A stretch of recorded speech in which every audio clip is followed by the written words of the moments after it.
I've got a question, if I may. I'm really interested in how decolonisation might or might not fit in with the kind of wider agendas of tackling climate change and biodiversity crisis and extinction. So I don't know if any of the panelists has any thoughts on that. Jack, would you like to start off with Australian mammals?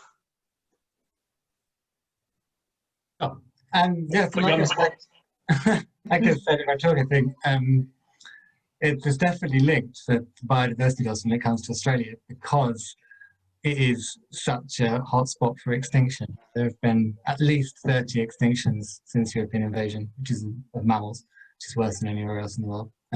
By contrast, America, Europe have had 0, Africa's had 1 of mammals on the mainland.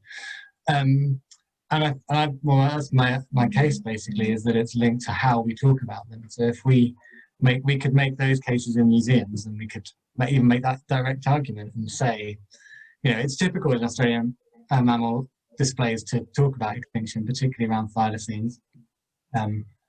But yeah, we could make, if people agreed, they could make that claim that it's possibly to do with how they've been portrayed. Any of the other panelists, any thoughts on that?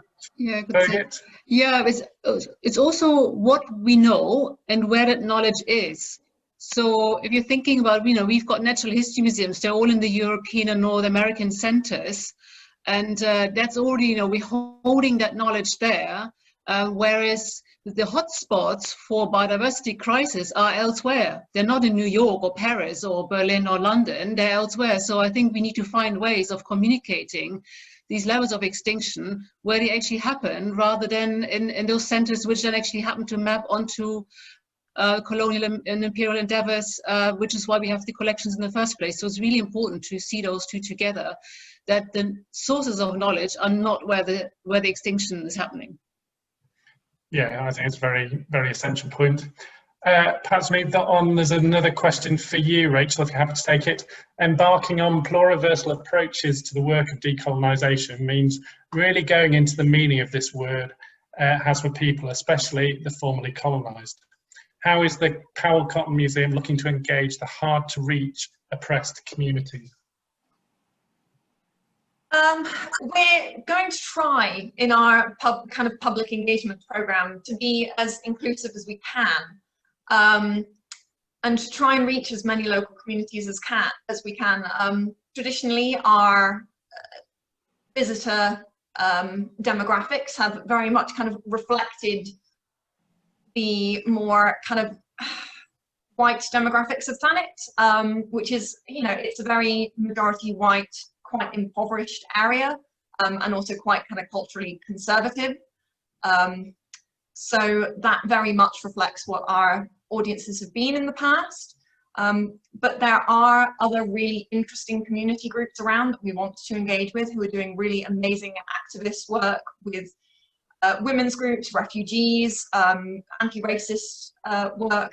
And we really want to try and engage with these groups, which, you know, I'm not a fan of the term hard to reach, because that implies it's their fault that we're not engaging them, whereas actually it's our fault. But they're not currently engaged in what we're doing. They don't feel ownership, they don't feel the museum is a place for them. And we want to try and work with as many groups as we can, to try and make sure that they're included, and to make sure that they are active participants in this project. We're not just taking things to them and saying, what do you know, we've made this thing, what do you think? We want to make sure that people can be involved in the decision-making process as well, about, you know, what stories we tell and what direction the museum's moving in going forwards. Yeah, I think that's absolutely essential point. And I think one of the key things we've got to get our head around moving forwards is talking to Indigenous communities and diaspora communities about what collections mean to them, what's important, what their perspectives on the world are, and fundamentally what they care about.